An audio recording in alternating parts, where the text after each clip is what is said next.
तो चलिए गाइस, जितने भी एग्जाम्स देने वाले हैं यहाँ पे अभ्यर्थी, उन सभी के लिए यहाँ पे सामान्य विज्ञान एमसीक्यूज क्वेश्चन हम लोग लेकर आए हैं बीपीएससी टीचर भर्ती वालों के लिए।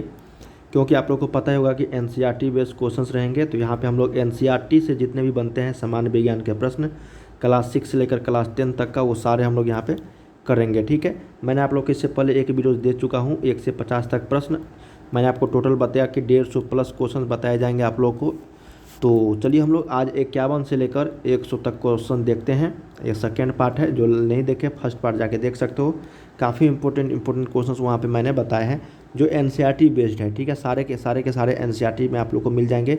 इंपॉर्टेंट वाला यहाँ पे छांट के दिया गया है। तो चलिए अब हम लोग यहाँ पे वीडियो को स्टार्ट करते हैं। वीडियो को लाइक कर लीजिएगा, चैनल को सब्सक्राइब कर लीजिएगा और साथ में दोस्तों बेल आइकन को प्रेस कर देना, ताकि आपको नोटिफिकेशन मिलते रहेंगे बिहार स्पेशल करेंट अफेयर्स का। ठीक है, 51 नंबर देखते हैं कि पारदर्शी पदार्थ का उदाहरण है। पारदर्शी का मतलब क्या हुआ, जिससे हम लोग आर पार देख सकते हैं। ठीक है, लकड़ी से हम देख सकते हैं क्या, नहीं देख सकते हैं। कागज़ से, कागज़ एक पारभासी पदार्थ, मतलब थोड़ा थोड़ा दिखेगा। ठीक है, पूरा नहीं दिखेगा। स्टील से भी नहीं दिखेगा, ये आपका अपारदर्शी हो गया। लेकिन कांच जो होता है, गलास से हम लोग आर पार का देख सकते हैं, इधर से उधर। ठीक है, जैसे हम लोग देखते हैं ना शीशा लगा होता है तो आर पार देख लेते हैं। तो सही उत्तर 51 का यहाँ पे 4 हो जाएगा कि पारदर्शी पदार्थ का उदाहरण। ठीक है, अगला देखते हैं 52 नंबर। किसी वस्तु को देखने के लिए आवश्यक क्या होता है। देखिए, किसी भी वस्तु को देखने के लिए आवश्यक होता है, उसका ऑप्शन देख रहे हैं पहले। किसी भी वस्तु को देखने के लिए हमको क्या क्या चीज़ों की आवश्यकता होगी। सबसे पहले तो प्रकाश की होगी, वस्तु एवं वस्तु से टकराकर आँखों तक पड़ने वाली प्रकाश की किरण, या फिर सही सलामत आँख। ये भी चाहिए। आँख नहीं रहेगा तो देखो कैसे। तो यहाँ पे ऑप्शन नंबर 4 यहाँ पे करेक्ट होगा 52 का। ठीक है, सभी तरह की चीज़ों आवश्यक है। 53 देखते हैं कि जब किसी अपारदर्शी वस्तु को प्रकाश में रखते हैं तो वस्तु के दूसरी ओर प्रकाश नहीं जा पाता है, बिल्कुल नहीं जा पाता है पारदर्शी में। तो वस्तु अपनी तरह की आकृति बनाती है, तो इसे हम लोग क्या कहते हैं, उसको हम लोग बोलते हैं दोस्तों छाया। क्या बोलते हैं, छाया, उसका छाया बोलते हैं। ठीक है, 53 का 2, प्रति छाया नहीं, छाया। अगला है कि बल्ब की कुंडली किस धातु की बनी होती है। तो बल्ब की जो कुंडली होता है वो टंगस्टन का बना होता है। ठीक है, और यहाँ पे कंफ्यूज हो जाता है लोग नाइक्रोम और टंगस्टन में। तो बल्ब में याद रखिएगा टंगस्टन, और हीटर में, विद्युत हीटर में याद रखिएगा नाइक्रोम। ठीक है, 54 का यहाँ पे 3। 55 देखते हैं कि निम्न वस्तु में बिजली का चालक है। तो लोहा में बिजली का चालक है, बाकी प्लास्टिक, लकड़ी, ये कागज़ में नहीं है। 55 का 4। अगला देखते हैं कि चूना जल में फूंकने पर इसका दूधिया रंग में बदलना किस गैस के कारण होता है। चूना जल में जो फूंक मारते हैं तो इसका दूधिया रंग में बदलना वो कौन सी गैस के कारण बनता है, वो किस गैस के कारण वो बदल जाता है। तो ये कार्बन डाइऑक्साइड के कारण। ठीक है, हम लोग क्या करते हैं, कार्बन डाइऑक्साइड छोड़ते हैं ना, फूंक जो मारेंगे तो क्या निकलेगा, कार्बन डाइऑक्साइड निकलेगा। तो 56 का 3। वायु एक मिश्रण है किसका। तो वायु जो है गैसों का भी मिश्रण है, जलवाष्प, धूलकण, ये सारे का हो जाएगा उपरोक्त सभी। 57 का 4। ठीक है, तो वायु नहीं, यहाँ पे जो है ना वायु जो है दोस्तों, ये आपका देखो यहाँ पे गैसों का मिश्रण है। ठीक है, वायु क्या होगा, वायु का गैसों का मिश्रण। तो 57 का 1 के साथ चलेंगे हम लोग। ठीक है ना, गैसों का मिश्रण है वायु, याद रखिएगा, सभी नहीं होगा। अगला है 58 नंबर कि पर्वतारोही ऊंचे पर्वतों पर चढ़ते समय कौन सा गैस सिलेंडर अपने साथ ले जाते हैं। पर्वतारोही ऊंचे पर्वतों पर चढ़ते समय कौन सा गैस सिलेंडर अपने साथ ले जाता है। गैस सिलेंडर जो ले जाता है पर्वतारोही ऊंचे पर्वतों पर खाना बनाने के लिए, उसमें कौन सा गैस भरा होता है। तो उसमें जो गैस होता है वो ऑक्सीजन गैस होता है। कौन सा, ऑक्सीजन गैस। 58 का 2। ठीक है, खाना बनाने के लिए नहीं दोस्तों, ये आप सांस लेने के लिए। ठीक है ना। अगला है कि जो जीव पानी में रहते हैं वे शोषण के लिए पानी में घुली हुई किस गैस का उपयोग करते हैं। तो जो जलीय जीव होते हैं वो शोषण तो अंदर ही लेते हैं, पानी के अंदर में ही। तो उसके जो पानी में घुला हुआ गैस होता है वो कौन सा होता है, तो हाइड्रोजन, ऑक्सीजन होता है। ऑक्सीजन के मात्र यहाँ पे पानी में घुला होता है, तभी वो सांस ले पाते हैं। तो 59 का D। 4 नंबर। चलिए 60 नंबर देख, मोमबत्ती का जलना वायु में उपस्थित किस गैसों के कारण संभव है।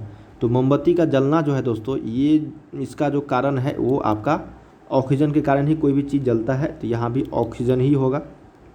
60 का 4, ऑक्सीजन जो वायु में रहता है उपस्थित तभी वो जल पाता है। अगला है, मनुष्य को शोषण करने के लिए आवश्यक है वायु, क्या होगा वायु।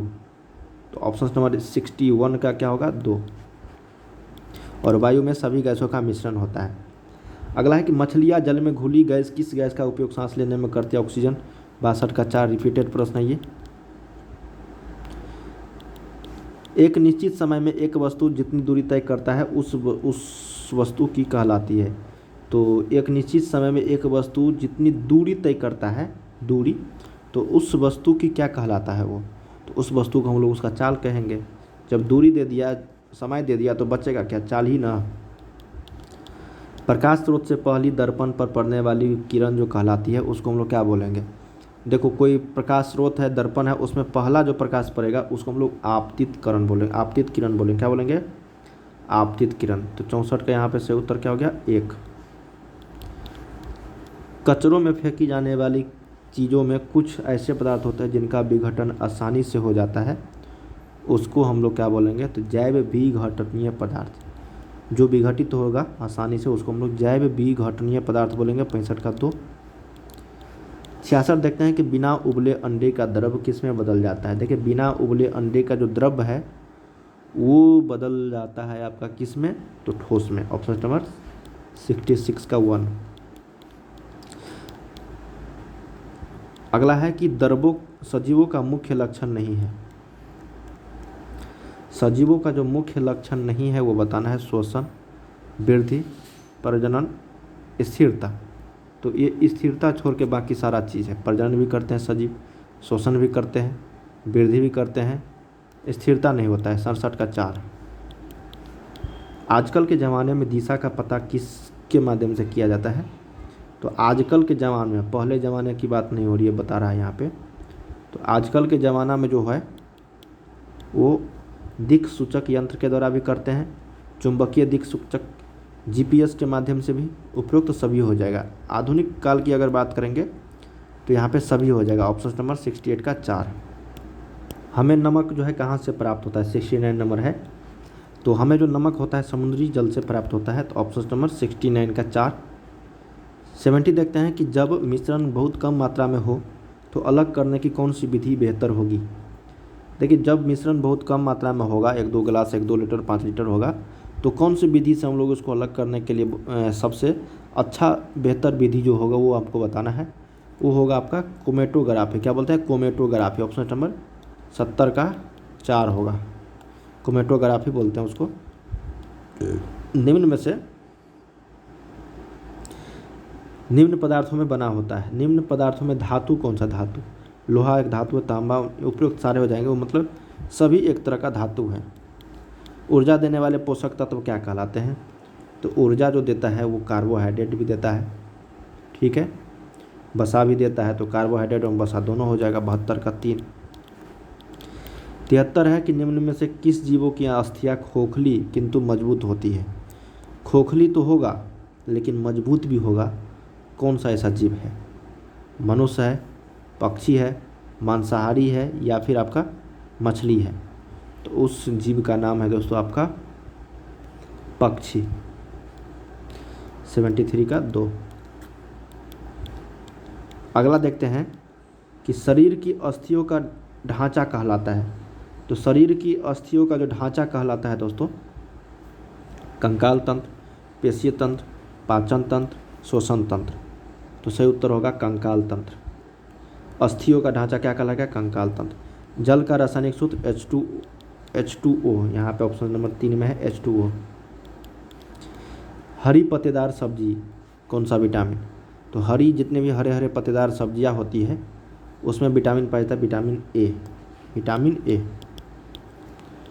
अगला देखते हैं कि हमारे शरीर के रक्त में जल कितना प्रतिशत होता है। तो लगभग कितना होता है दोस्तों, हमारे शरीर में जल की मात्रा 90%। कितना होता है, 90% जल की मात्रा होती है हमारे शरीर में। इसको ध्यान में रखिएगा। संपूर्ण भोजन या आदर्श भोजन कहा जाता है। देखिए संपूर्ण भोजन या फिर आदर्श भोजन हम लोग किसको बोलेंगे? प्रोटीन, वसा युक्त, दूध को या फिर विटामिन युक्त। देखिए कुछ हो ना हो लेकिन दोस्तों उसमें पता है, संपूर्ण भोजन या आदर्श भोजन हम लोग किसको बोलेंगे? दूध को कहा गया है दोस्तों संपूर्ण भोजन या फिर आदर्श भोजन। तो ऑप्शन नंबर 3 यहाँ पे होगा 78 का 3। दूध ही एक ऐसा चीज़ है जिसको संपूर्ण भोजन या फिर आदर्श भोजन, संपूर्ण आहार के रूप में जाना गया है। अगला है संतुलित आहार के आवश्यक अवयव क्या है? तो संतुलित आहार के जो आवश्यक अवयव है उसको बताना है आप लोगों को। तो यहाँ पे प्रोटीन और वसा, विटामिन्स वो खनिज लवण, कार्बोहाइड्रेट वो पानी, उपरोक्त सारे। तो यहाँ पे उपरोक्त सभी हो जाएगा ऑप्शन नंबर 79 का 4। अगला है कि प्रोटीन की कमी से कौन सा रोग होता है? देखिए प्रोटीन की अगर कमी हो जाएगा हमारे शरीर में तो उससे जो रिलेटेड जो बीमारी है, रोग है, वो उसको मेरासमस बोलते हैं। ठीक है, marasmus option number 4। Beriberi, vitamin B की कमी से, सी की कमी से, और ये मच्छर के काटने से मलेरिया। Option number 4। 81 देखते हैं कि महिलाओं में बांझपन किस विटामिन की कमी से होता है? तो बांझपन जो महिलाओं में होती है वो आपका विटामिन ई की कमी से होती है। तो ऑप्शन नंबर 81 का 4। 82 देखते हैं कि दूध में चर्बी की प्रतिशत मात्रा कितनी होती है? तो चर्बी की जो प्रतिशत मात्रा होती है 3.6% होता है। 82 का 1। प्रोटीन किसका बना होता है? देखिए प्रोटीन जो है आपका किस चीज़ का बना होता है? प्रोटीन अमीनो एसिड का। ठीक है, अमीनो एसिड का, अमीनो अम्ल। 83 का 2। 84 देखते हैं विटामिन डी की कमी से कौन सा रोग होता है? रिकेटस। ऑप्शन नंबर 84 का 4 यहाँ पे करेक्ट होगा। 85 देखते हैं कि हमारे दैनिक जीवन में प्रोटीन की मात्रा कितनी होनी चाहिए कम से कम? तो हमारे दैनिक जीवन में प्रोटीन की जो मात्रा होनी चाहिए वो लगभग 70 से 100 ग्राम होनी चाहिए। 85 का यहाँ पे 3 जो है करेक्ट होगा। अगला देखते हैं कि सूर्य की किरणों से हमें कौन सा विटामिन प्राप्त होता है? तो विटामिन डी। ऑप्शन नंबर 86 का 1। 87 देख लेते हैं यहाँ पे कि रक्त को थक्का बनाने में कौन सा विटामिन सहायक होता है? तो विटामिन के की मदद से रक्त में थक्का जमता है। ऑप्शन नंबर 87 का 4। 88 देखते हैं कि आयोडीन की कमी के कारण घेंघा रोग होता है। Option number 4। हमारे शरीर में खनिज की प्रतिशत मात्रा कितनी होती है? जल की तो 90% होता है, खनिज कितना होता है दोस्तों? तो खनिज की जो मात्रा होती है उसमें सही उत्तर होगा 4%। कितना होगा? 4%। अगला प्रश्न है यहाँ पे कि निम्नलिखित में से कौन सा विटामिन पानी में घुलनशील है? तो पानी में जो घुलनशील है वो विटामिन आपका कौन सा है ये बतानी है। तो विटामिन आपका सी है। क्या है? सी। अगला है कि निम्नलिखित में से खनिज लवण नहीं है, कौन सा ऐसा चीज़ है जो खनिज लवण नहीं है? प्रोटीन, लोहा, आयोडीन या फिर पोटेशियम। तो 91 का करेक्ट आंसर हो जाएगा आपका। प्रोटीन एक खनिज लवण नहीं है, बाकी सारे खनिज लवण है। जल जनित रोग कौन सा है? तो जल जनित रोग यहाँ पे बताना है कौन सा है। तो पेचिस एक जल जनित रोग है, बाकी सारे नहीं है। प्रोटीन कितने प्रकार के होते हैं? तो प्रोटीन दोस्तों आपको 2 प्रकार के होते हैं। ऑप्शन नंबर 93 का 2। प्रकाश वर्ष किसका मात्रक है? तो दूरी का मात्रक है प्रकाश वर्ष। अगला है हमारे शरीर में रक्त में उपस्थित हीमोग्लोबिन कौन सा तत्व बनाता है? तो हीमोग्लोबिन पता है ना कौन सा तत्व बनाता है? लोहा। ऑप्शन नंबर 95 का 2। 96 देखते हैं कि हड्डियों और दांतों की मजबूती के निर्माण के लिए कौन सा तत्व आवश्यक होता है? उस तत्व का नाम है फास्फोरस। क्या नाम है? फास्फोरस। Option number 3। कैल्शियम भी है। विटामिन सी की कमी के कारण कौन सा रोग हो सकता है? तो विटामिन सी से स्कर्वी होता है। ऑप्शन नंबर 97 का 4। 98 देखते हैं कि किस खनिज लवण की सहायता से शरीर का तापमान नियंत्रित होता है? किस खनिज लवण की सहायता से? तो उस खनिज लवण का नाम है आयोडीन।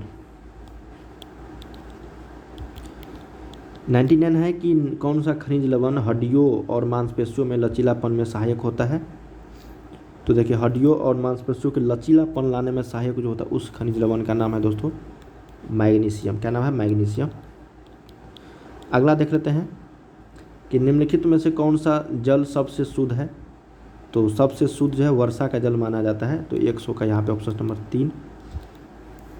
चलिए 101 देख लेते हैं कि हमारे शरीर में कार्बोहाइड्रेट का कार्य क्या है?